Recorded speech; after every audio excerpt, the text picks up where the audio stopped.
Hello, hello, and welcome to Coaching Corner with me, Tracy Forsyth.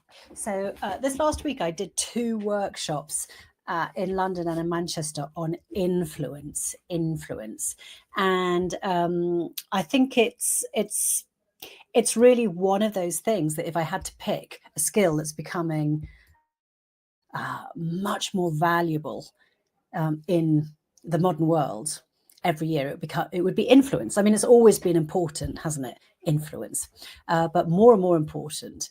Yeah, not because we're all trying to become influencers.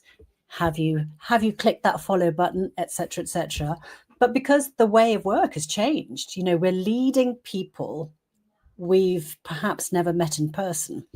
We're working across teams without direct authority. Really difficult, right? We're collaborating, clients, freelancers, using AI, etc., trying to get buy-in from people who have 100 different competing priorities. So, you know, the old model of, well, I'm the boss, do as I say, you know, is just disappearing. You know, we have to kind of influence. So influence, I do think, is becoming the currency of modern work.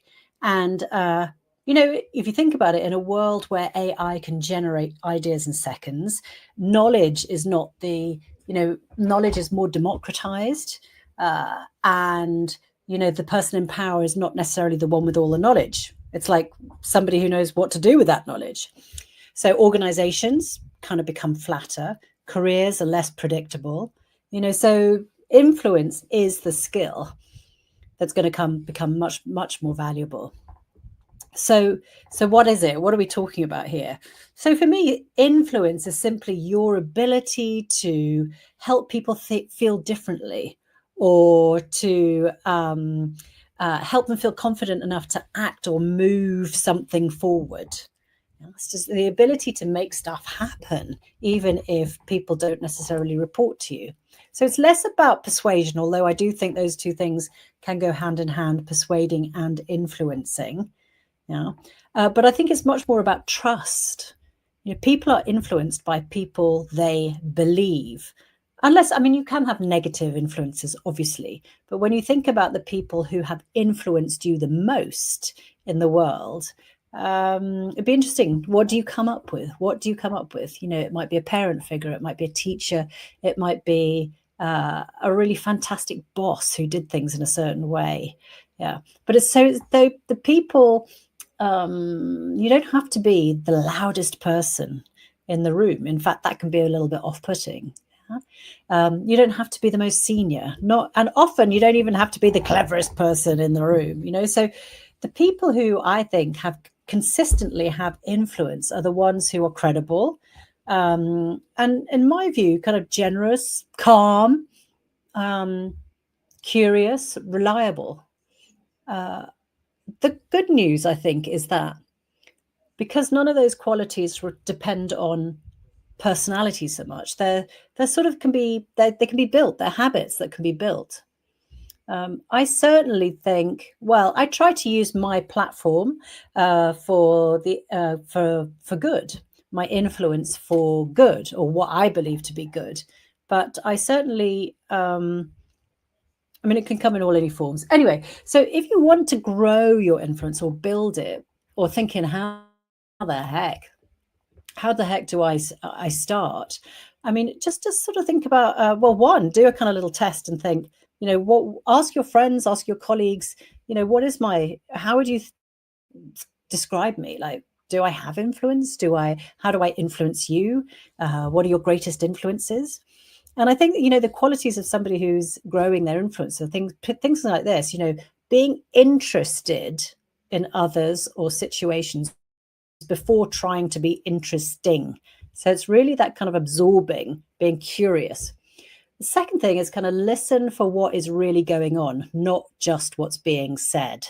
So this is like level 3 or 4 listening. It's like beyond words, beyond emotion. It's much more using your intuition, your spidey sense, looking for the big themes, you know, reading in between the lines and all that kind of thing. Of course, what helps, number 3, is becoming known for something. If you're going to influence people, what is it that you are influencing them with. It's kind of, you kind of need a point of view or a value system or something that you're going to impact people with in terms of your influence.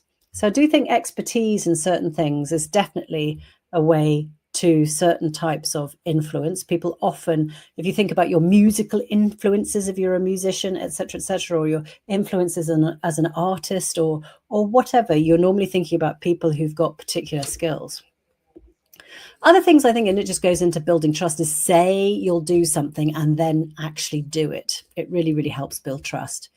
And then, the other thing I think really helps is like help other people succeed.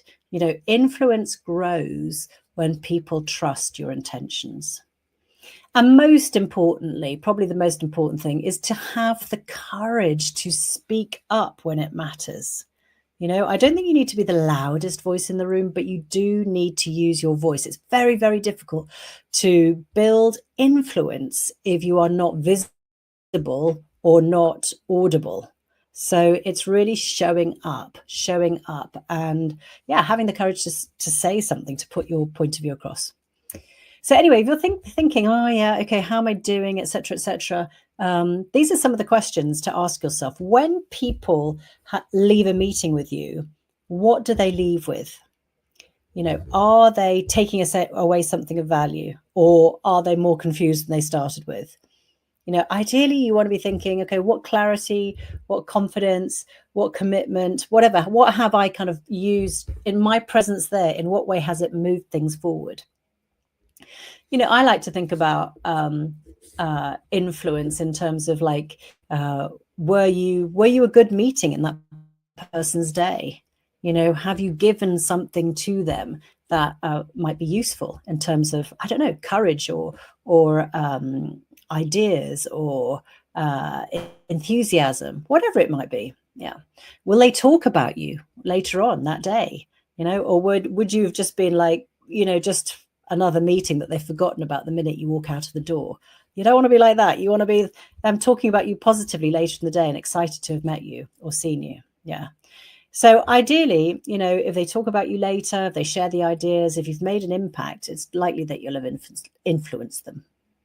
Okay, so build your influence, guys. Really, really think about how you're doing now, how you can grow that skill, and what you want to do with that influence. What do you want to do with that influence? All right, take care. See you next week.